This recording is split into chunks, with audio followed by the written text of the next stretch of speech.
Mtazamaji, washikadau katika sekta ya elimu wameomba serikali kuwekeza zaidi katika vyuo vikuu ili kuendeleza elimu ifaavyo. Akizungumza na wanahabari hapa Nairobi, naibu chancellor wa chuo cha The Management Institute MUA, Professor Washington Okeyo, amesema ikiwa serikali itakuwa na ushirikiano wa karibu na vyuo vikuu haswa vya kibinafsi, basi hiyo itakuwa ni njia mwafaka ya kupunguza idadi kubwa ya wanafunzi ambao hawapati nafasi ya kuendelea na elimu haswa baada ya kumaliza kidato cha 4. Are actually surviving on these partnerships and collaborations, and they're very strong.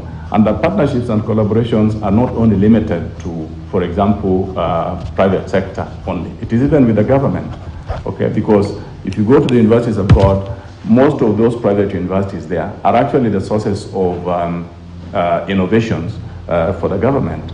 The government partners with them to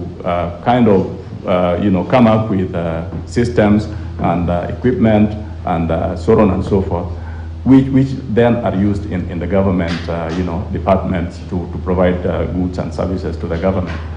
We must take the fundraising strategies as private universities very seriously.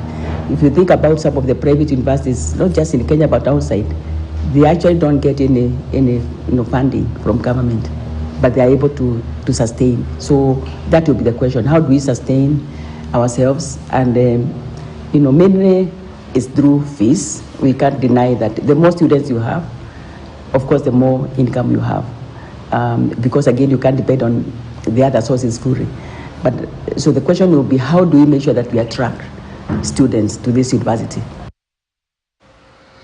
Mtazamaji, jopo kazi lililoteuliwa kutathmini masuala ya kidini nchini limekosoa utawala wa Rais William Ruto kuhusu kuongezeka kwa gharama